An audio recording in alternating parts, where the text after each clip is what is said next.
mar walba waxaan nahay cirgaba nabadha lagu wada joogo sababta aan u lahayna waxay tahay meesha beelaa wada dega daarood iyo isugu jira saaq inta kaliya lagu wada joogi karaa waa nabad laascaanood bay ka socotay magaalada tan alla duqaynay maalinta umuusa bixitan duqaynay anagu waxaanu go'aaminay ismada 330kii guurtadii halkan joogtay dhamaantayo waxaanu qaadanay go'aan ah inaan sanaag xabad laga riyo hal ay dadka cirgaabooda degan anagu aanu ka mid nahay oo deegaanka yaala waxa inoo ballana nabad waxa inoo ballana wixii dhintay wixii nool inaynu u talino waxa inoo ballana nin gaashaama ka yima gaashaama ka soo hadlaya ma khusayso bismillaahir rahmaanir rahiim alxamdulillaahi rabbil caalamiin anaga go'aanka iyagu waa inta uu sheegay garaad cabdisalaam waxaan joognaa laascaanood dadkan Soomaalida waxaan u sheegaynaa dadku arday miyir qabaan anagu bilow ilaa dhamaad jiida beelaha wada dega ilaa cirgaabo mar walba waxaan lahayn waa nabad ninka maanta yiraahda shar bay fidnay ka shaqeynaya tawaabadaad moodo inaan dalka war badan ka hayn horena waad u ogeydeen arada wixii ka dhacay maalintii laascaanood wixii ka dhacay la ogaa mar walba waxaan nahay cirgaba nabadha lagu wada joogo sababta aan u lahayna waxay tahay meesha beelaa wada dega daarood iyo isugu jira saaq inta kaliya lagu wada joogi karaa waa nabad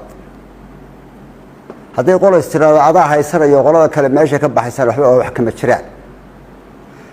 intaas aan loo garanay hadeerna intii baan u leenahay waxaanu meesha ku baaqaynaa nabad waxa cidoo le marxaati ka tahay horeyso iyo dambayso nabad jabintu inay ka imanayso dhinaca beelaha isaaq haday musaabo kor tahay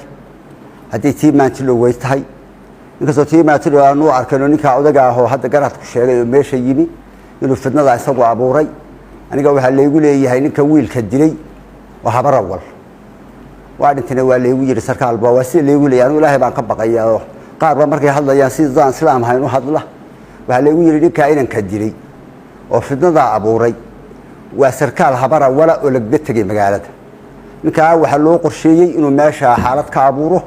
oo dadka wada degan oo masaakiinta ay istilaan waa si warku nagu soo gaaray waa habar walba aniga leegu yiri warkaan waan ka hayaa waa ka waaya waxaynu isla ognahay horeysiga dambayso xabadaan qolada isaaq ka ibari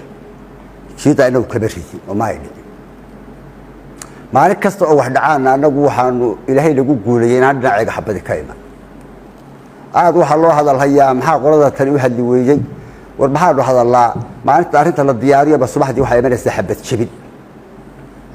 habeeraha wada hadalay niman deegaanka yaalo kulli qoliyaha habar yoonis oo saacad yoonis iyo muuse ismaaciil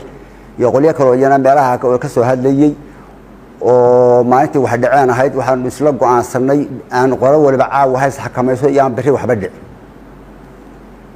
salaada markii laga soo baxay in odaya meheradiisa furaraya la dib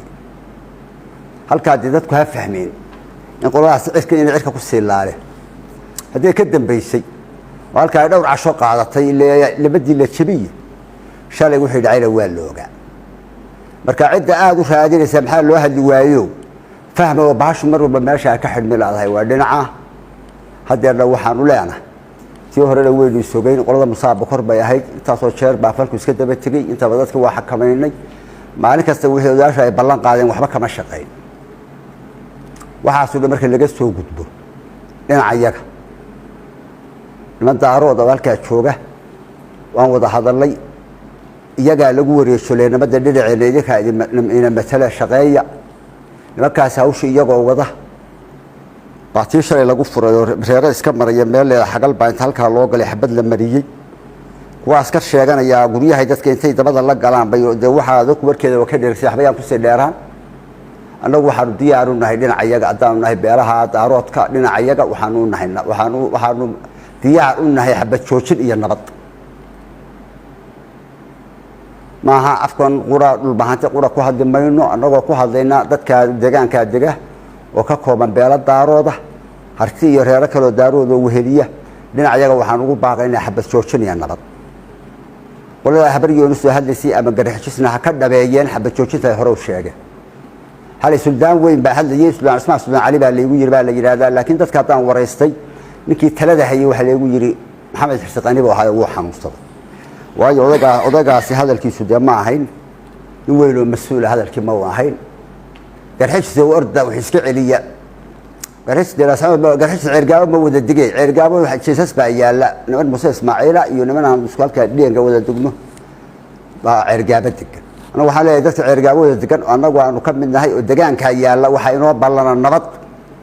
waxa inoo ballana wixii dhintay wixii nool inaynu u talino waxa inoo ballana nin gaashaama ka yima gaashaama ka soo hadlaya ma khusayso mid ka yimi muhallina ma khusayso waxay khusaysaa dadka deegaanka yaal waan kala maarmayn oo guryahooda dubayaan oo caruurtooda la laynayo waxaan oran lahaa inteenaasi aan tala isugu nimaadno aynu ka tashano tala nabadeed aad iyo aad baad u mahadsantihiin xaggana colaad lagama horireyn horaa loo ogaa dadka qaar baa lukaa ku soo qoraya maxaa loo hadli waayay waa iska dad dhalinyaro aan wax badan ogeyn xabadda oo laasaanood ka socota baa dadkani waxay go'aansadeen inaan ceerigaaba xabad laga ridin laasaanood bay ka socotay magaalada tana la duqaynayay maalinta Muuse Biixi tan duqaynayay anagu waxaanu go'aaminay isimada 33kii guurtadii halkan joogtay dhamaantood waxaanu qaadanay go'aan ah inaan sanaag xabad laga ridin